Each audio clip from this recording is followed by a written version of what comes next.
전환길입니다.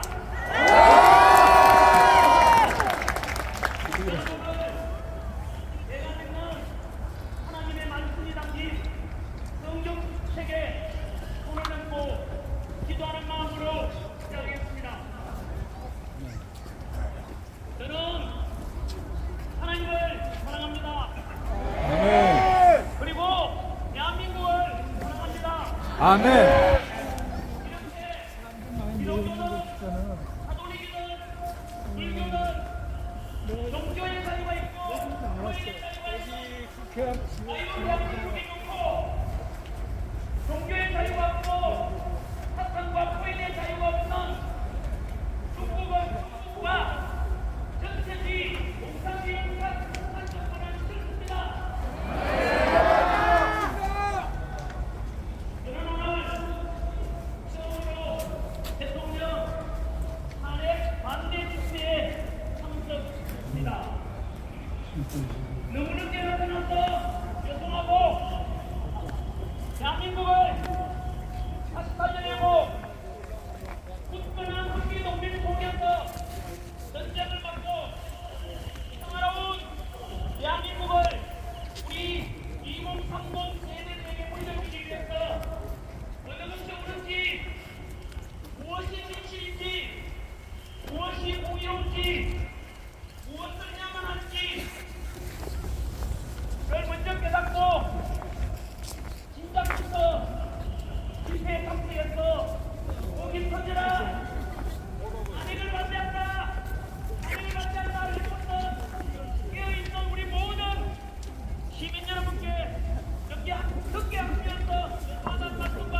하면서 대한민국을 사랑하고 대한민국 국민으로서 늘 자부심을 가지고 살아가라 라고 가르쳤습니다. 우리는 아픈 역사를 가지고 있습니다. 35년 전에 인제 식민지를 했었고 연이어 농경상단의 비극 6.25 전쟁으로 무려 300만 명 이상 희생되는 전쟁을 치렀습니다. 이렇게 식민지대와 전쟁으로 세계에서 살아나는 썩이 한 방울 승낙하지 않고 피한장을 하지 않는 이 나라에서 놀랍게도 현재 세계 198개국 중에서 경제력 12위, 군사력 5위, 제조 강국 5위, 국력은 우리를 오랫동안 식민지배했던 일본을 넘었습니다. 그리고 우리의 수출액은 6,800억 달러로 사상 최고치를 중심했고 이 어려운 세계 국제에서 무려 세계 기업들이 500억 달러 성장하게 보였습니다. 이런 위대한 대한민국 잘하고 있지 않습니까? 우리 국민 대단하지 않습니까? 이렇게 세계 최빈국에서 6위에 오를 수 있는 것은 바로 당신께서는 못 먹고 못 입고 못 누리고 오직 국가와 가정과 자식 세대를 먹고 살게 하려고 불철주야 희생하고 헌신하신 우리 부모 세대의 땀과 노력 덕분 아니겠습니까? 이제 늙어서 주름은 기쁨이고 기명을 약해졌지만 우리는 우리를 위해서 헌신하신 우리 부모 세대, 할아버지 할머니 세대 암사버리셔서는 안 될 것입니다. 저희 아버지, 어머니 역시 일평생 동안 가난 속에서 농사 짓고 오직 자식 위해서 고생만 하시다가 저희 아버지께서는 통화한 번 하지 못해보시고 이민 하늘나라에 가셨고 시골에는 저희 어머니 홀로 계십니다. 우리 2030 세대 여러분 그리고 저와 같은 40, 50 세대 여러분 모두 같은 마음으로 우리 자식들 위해서 헌신하신 우리 지금의 대한민국을 이만큼 먹고 살게 만들어주신 우리 부모 세대분들 그리고 할아버지 할머니 세대분들에게 감사의 것으로 박수 한번 보내주십시오.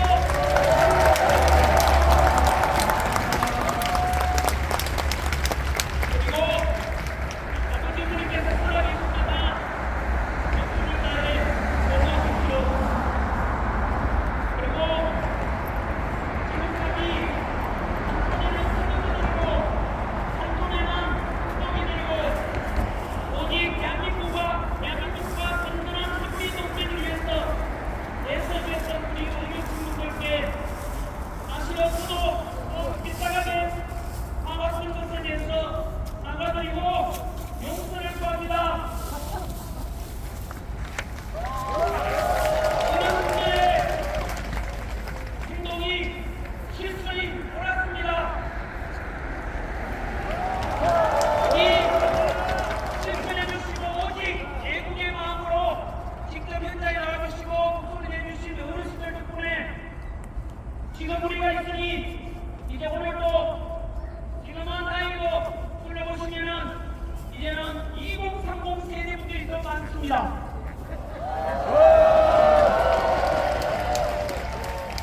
어르신들 보시기에는 아직 어리고 잘 모를 것 같지만은 그래도 우리 2030 세대 이 자리에 나오는 거 보면 대견스럽지 않습니까?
정치가 얼마나 우리 생활에 모든 것에 중요한 영향을 미치며 민주주의가 얼마나 중요한 것인지 깨닫게 되어 이제 앞으로는 좌우의 갈등을 넘고 지역 갈등을 넘고 계층의 갈등을 넘고 남녀간의 갈등을 넘고 모든 간의 갈등을 넘어 우리 모든 대한민국 국민들은 하나가 되어야 합니다. 나아가 남북 통합 통일을 이루고 한반도 한민족 모두가 하나 되어 서로 통합하고 서로 존중하고 보다 더 풍요롭고 행복한 21세기 선진 통일 대한민국을 만들어야 되지 않겠습니까? 그리고 45년 광복 이후 이렇게 가장 가난했던 나라에서 전 세계 공격 6위의 선진 자유민주주의를 실현하기까지는 훌륭한 지도자와 동시에 독재에 맞서서 싸웠던 민주화를 이루어낸 많은 민주화에 기여하신 분들께도 감사의 마음을 가져야 할 것입니다. 저는 이승만 대통령을 존경합니다. 그리고 박정희 대통령, 김영삼 대통령, 김대중 대통령, 노무현 대통령도 모두 존경합니다. 지금까지 우리는 이승만 대통령을 존경한다고 하면 우파라고 하고 이승만을 독재자라고 하면 좌파로 평가하게 하고 그래서 상대방을 찾아가서 공개했는데 이제 우리 2030 세대들은 이런 기성세대가 만들어놓은 현역된 역사관을 극복해야만 합니다. 이승만 대통령은 독재에 대한 개헌과 3.15 부정선거에 과오도 있었습니다. 하지만 광복과 6.25 전쟁의 그 혼란 속에서 농지개혁을 통해서 소작농민에게 땅을 가진 기쁨을 미쳤고 북한 공산당을 막아내고 한미 상호방위를 통해 주한미군의 주도작전을 받은 덕분에 튼튼한 안보의 토대를 위해서 우리는 지난 70여 년간 전쟁 없는 나라에 살 수 있었던 것입니다. 이렇게 역사는 시대 정신에 입각해서 공과를 균형되게 볼 수 있는 안목이 필요한 것입니다.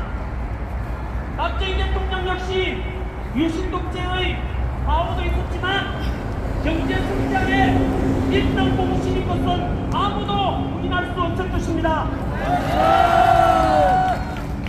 또한 일평생 민주화 운동을 위해서 헌신하신 김영삼, 김대중 전 대통령 역시 우리는 그분들께도 역시 감사하는 마음을 갖게 할 것입니다. 진보 세력의 지지를 받아서 당선되었지만 지지자들로부터 욕먹어가면서도 한미 FTA를 체결해냈고 미국의 요청을 받고 이라크 자위군 부대 파병을 진행하면서 확고한 한미 동맹을 다지게 했던 이런 노무현 대통령의 평가도 높이 평가되어야 할 것입니다. 이제야 밝힙니다만 저는 노무현을 사랑하는 부인 노사모 출신입니다. 노무현 대통령이 가장 심혈을 기울이며 이루고자 했던 것이 무엇인지 아십니까? 바로 동서통합, 국민통합이었습니다. 이런 노무현 정신을 또 이어받아서 이제는 남북평화 통일을 통해 남북통합까지 이루고 나아가 세계평화와 화합에도 우리가 모두 기여해야 할 것입니다. 정치에 한 발 떨어져 있던 전환길이 왜 이렇게 직접 집회에 나오게 되는지 아십니까?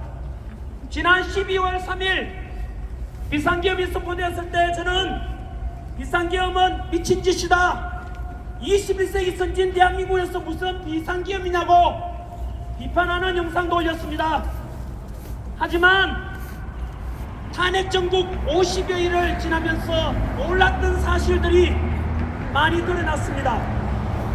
도대체 왜 대통령이 비상계엄을 선포했는지 그 이유와 전후 과정을 통해서 실체를 알게 되었습니다.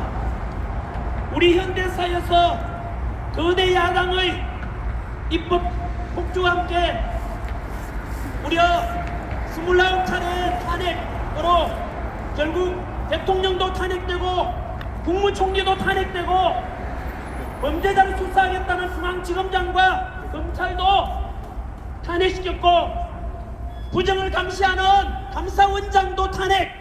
결국 지금 대한민국은 안보 책임자인 국방부 장관도 없고 치안과 안전 책임자인 행안부 장관과 경찰청장도 없습니다.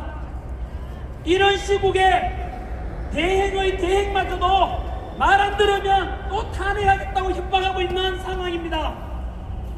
이런 상황을 지켜보고 있는 모든 국민들은 어떻게 분노하지 않을 수 있겠습니까? 뿐만 아니라 비상계엄의 이유 중 하나, 야당의 일방적인 2025년 예산안 삭감, 들여다보면 경악을 금치 못합니다. 대통령 특활비 82억 원, 이 예산을 영원으로 만들었습니다. 조폭과 범죄자 잡는 검찰의 경비 587억 원도 망원으로 만들었습니다. 마약 사범 잡고 치안 활동하라는 경찰의 경비 31억 원도 전액 삭감해서 빵원 만들었습니다. 옆에 우리 지켜주시는 경찰분들 보고 계십니까?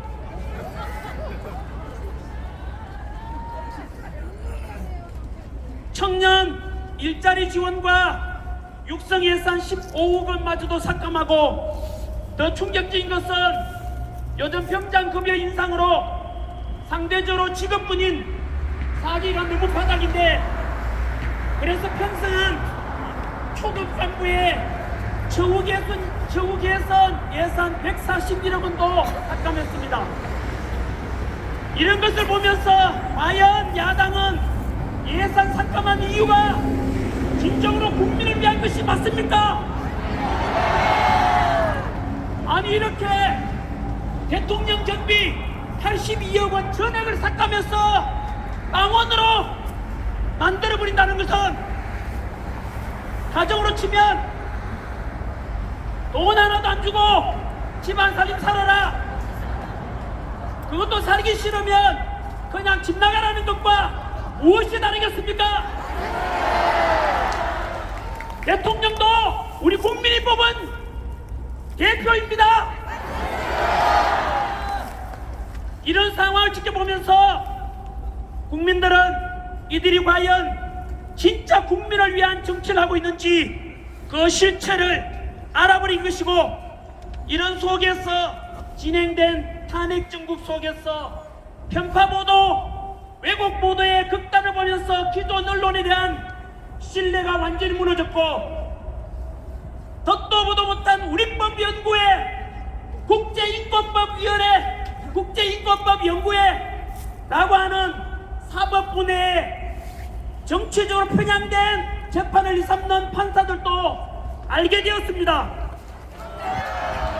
공수처와 서부지법의 이상한 영장 발부와 판결을 보면서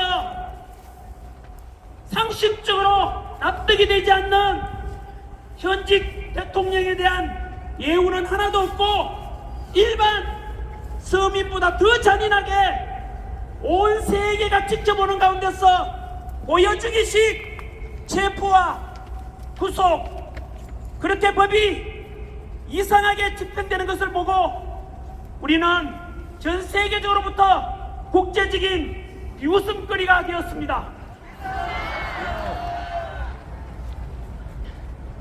이들의 행태를 통해서 다시 한 번 더 그들의 본질도 알게 되었습니다. 그들은 공정한 법 집행보다는 오직 자신들의 이익을 위한다는 것을 알게 되었고, 그 와중에 다들 아시다시피 용산 대통령 관저 체포가 진행될 때 관저 밖에는 양쪽 시민들이 극단적으로 대치하고 있었고, 관저 입구에는 공수처 지시를 받은 경찰과 경호처 함께武력 충돌 직전까지 대치하던 때 절대로 우리 국민을 다치게 할 수는 없다.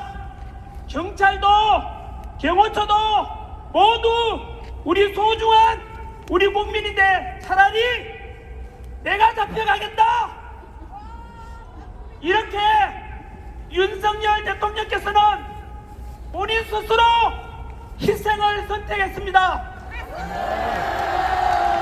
저는 그때서야 진정으로 누가 대한민국을 사랑하는 사람인지, 누가 더 국민을 진정으로 사랑하고 있는지, 누가 더 스스로 더 희생하려고 하는지 정확히 진실을 알게 되었습니다. 대통령께서 우리를 사랑한다면 우리 역시 사랑으로, 대통령에 대한 사랑으로 보답해야 되지 않겠습니까?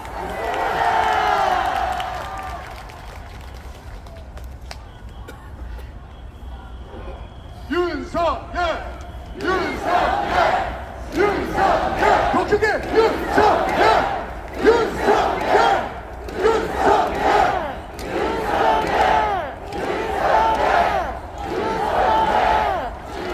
우리 갇혀 계신 윤석열 대한민국 대통령님을 사랑하고 응원하는 목소리 들리십니까? 윤석열 대통령님 힘내십시오. 우리가 있습니다. 대한민국 모든 국민들이 윤석열 대통령을 기다리고 있습니다. 응원합니다.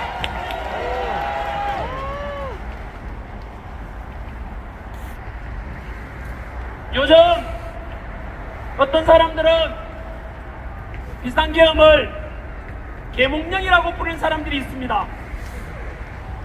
비상계엄과 대통령 탄핵 후 야당에서는 내란이라고 하고, 대통령께서는 그에 맞서 입법 독주와 행정부를 마비시키고 29회의 탄핵과 일방적인 예산 삭감, 이러한 국회의 폐악질을 국민에게 호소하고자 선포한 합법적인 계엄이라고 맞서고 있습니다.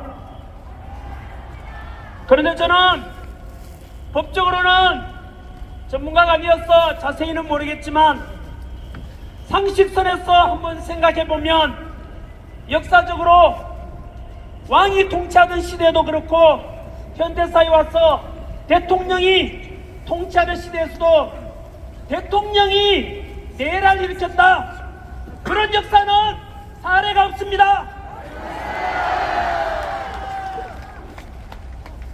계엄군 동원도 35,000명이 동원되었던 5.16 군사정변, 2만여 명이 동원되었던 12.12 사태 등과 비교해봤을 때 10분의 1이 아니라 100분의 1밖에 안 되는 인원이라서 국회를 장악하려면 최소 수천 명은 동원돼야 할 텐데 기껏 국회의원 수보다 더 적은 280명, 선관위에 297명이 동원되었고 거기다가 실탄도 장전되어 있지 않았습니다.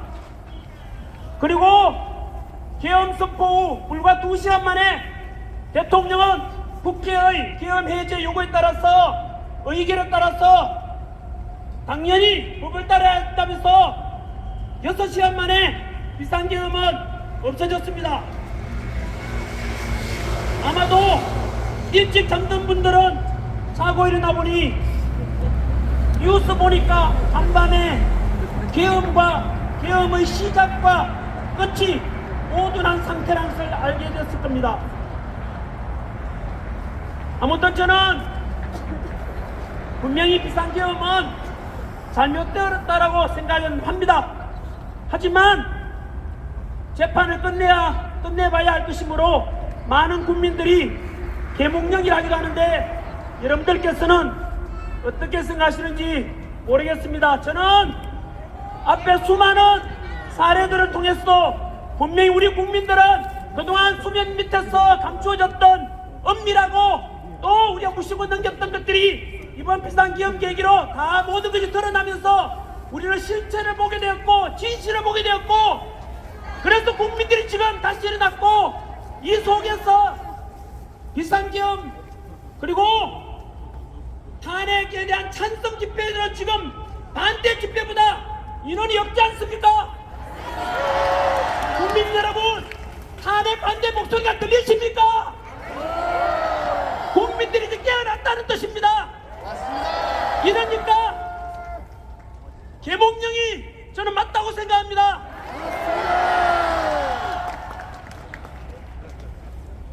어느덧 이제는 헌법재판소의 시간이 다가왔습니다. 헌법재판소에 대해서 대한민국의 현재 가장 중대한 대통령 심판하는 기관이니까 모든 국민들은 헌재만 바라보고 있고 심판의 결과는 대한민국의 앞날에 너무나 큰 영향을 미칠 것입니다. 부디 헌재만큼은 공수처나 서부지방법처럼 정치적인 오해를 사지 않도록 오직 법과 양심에 따라서 올바른 판단해 주기를 모든 국민들이 바라보고 있고 그래서 다시 헌재의 권위를 되찾을 수 있기를 모두가 바라고 있습니다.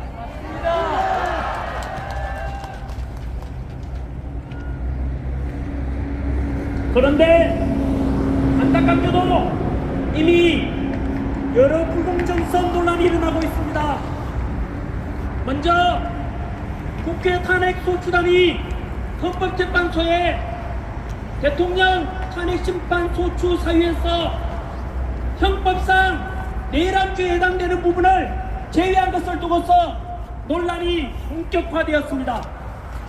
국회에서 대통령 탄핵 가결시킬 때 가장 큰 내란 혐의로 국회에서 통과시켰는데 지금 와서 내란죄를 뺀다면 당연히 헌재에서는 대통령 탄핵소추안은 기각심판하고 국회로 돌려보내서 탄핵소추를 다시 하라고 하는 것이 상식 아니겠습니까? 짜장면을 시켰는데 짜장면은 안 나오고 단무지만 나왔습니다. 그런데도 그 단무지가 짜장면이니까 그냥 먹으라 한다면 어느 누가 납득을 하겠습니까? 맞습니다. 그러나 헌재에서는 또 아무 문제 없다고 하면서 헌재 탄핵 심리가 진행되고 있습니다. 그리고 최근 헌재 재판관 중에서 문영배 재판관과 이재명 야당 대표와의 친분 의혹에 대해서도 역시 헌재는 개인적 관계로 심리에 영향이 없다라고 일축하였습니다. 정말로 이해가 되지 않고 납득이 되지 않습니다. 맞습니다. 이러니까 절차적 정의와 공정성과 합리성을 강조하는 2030 세대들이 누가 이걸 믿고 따라가겠습니까? 정말 기성세대한 사람으로서 부끄러워서 얼굴을 못 들겠습니다. 우리나라 헌재도 마찬가지로 왜 이렇게 무너졌는지, 왜 이래 불공평한지 너무나 안타깝습니다. 맞습니다. 그래서 지금 우리가 주권 행사를 위해서 이 자리에 모인 것 아니겠습니까? 맞습니다. 이렇게 우리가 모여서 무너져가는 대한민국을 다시 살리려고, 그리고 국민 다시 통합하자, 대한민국을 정상화시키자, 이런 목적으로 모이는 것 아니겠습니까? 맞습니다. 한 번 더 헌법재판소 이미선 재판관은 정확히 말씀했습니다. 현재는 여당과 야당을 떠나 오직 국민만 바라보고 간다 라고 말했습니다. 이 말이 무슨 뜻인지 아시겠죠? 네. 대통령 지지율이 올라가고 직무복귀를 바라는 국민이 많아진다면 기꺼이 탄핵 기각을 하겠다는 뜻 아니겠습니까? 맞습니다. 여러분, 그러면 우리 다시 뭉칩시다. 보수든 진보든 뭉쳐서 대한민국을 살려냅시다. 맞습니다. 더욱더 강한 대한민국, 통합되는 국민, 그래서 우리 2030 세대들이 보다 살기 좋은 대한민국, 상식이 존중되고 정의와 공의가 강물처럼 흐르는 그런 반듯한 대한민국을 소망하는 모든 국민들께서 함께 해주시리라 믿습니다. 맞습니다.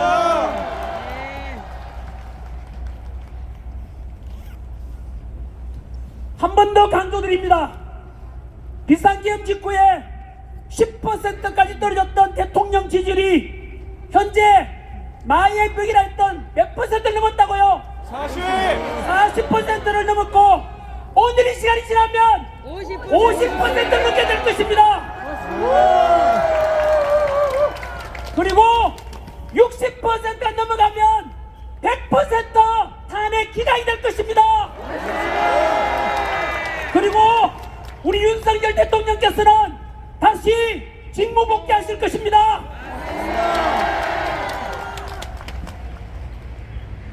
특별히 민주화를 사랑하는 우리 전라도 광주 시민 여러분께 호소합니다.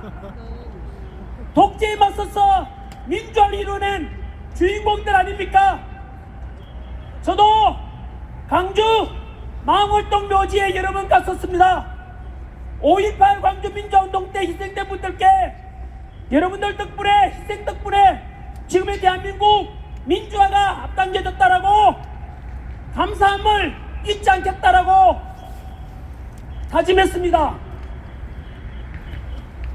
전라도 우리 광주 시민 여러분, 지금 야당의 행태를 보십시오.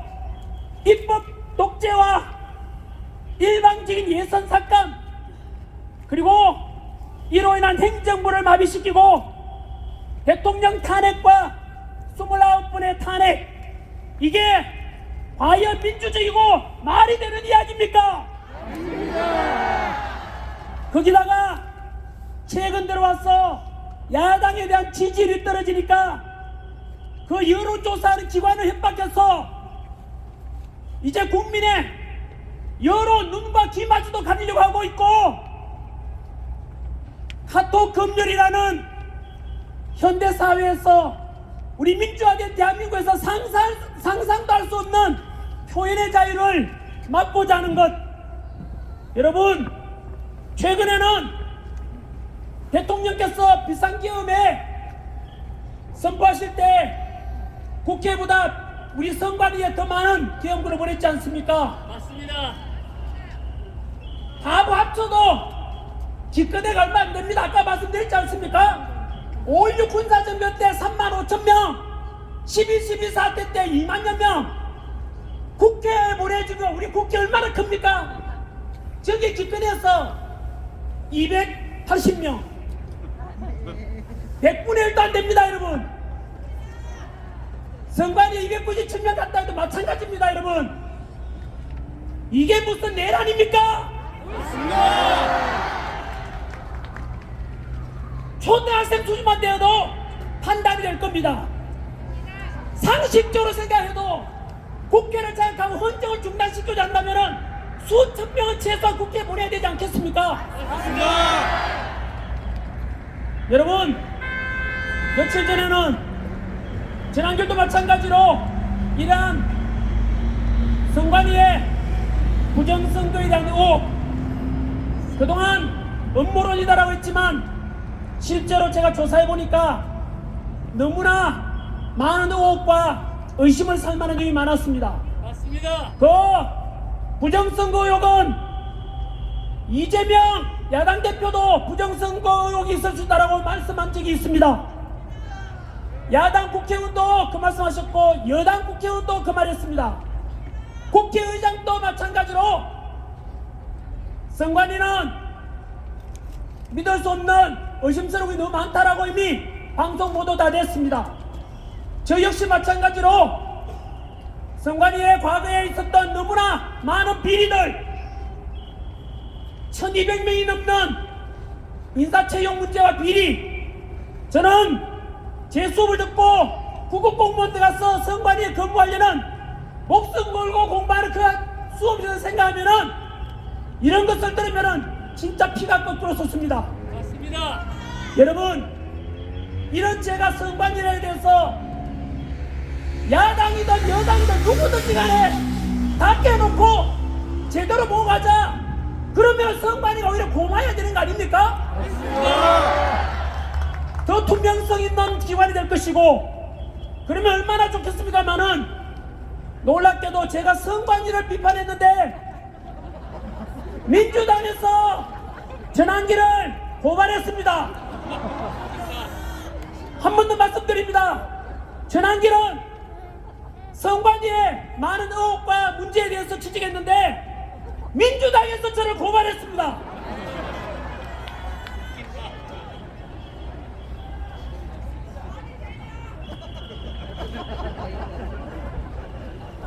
이게 과연 대한민국에서, 선진화된 대한민국에서 과연 민주당이라 이런 말은 그 당에서 이런 짓을 할 수가 있습니까?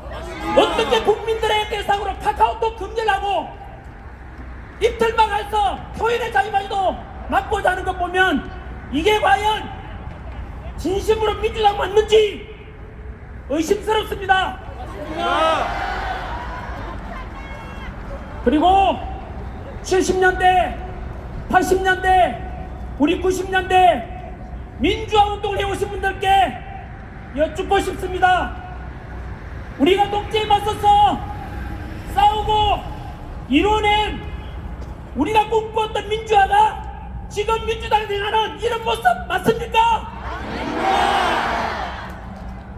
표현의 자유를 말살하고 공정과 상식은 무너지고 엄수와 반칙이 팽배해지는 모습 다 보고 있지 않습니까? 진정으로 그런 것을 원했다면 침묵하시고, 그렇지 않다면 민주화 운동했던 분들이 끌고 오라고 목소리를 내야 되지 않겠습니까?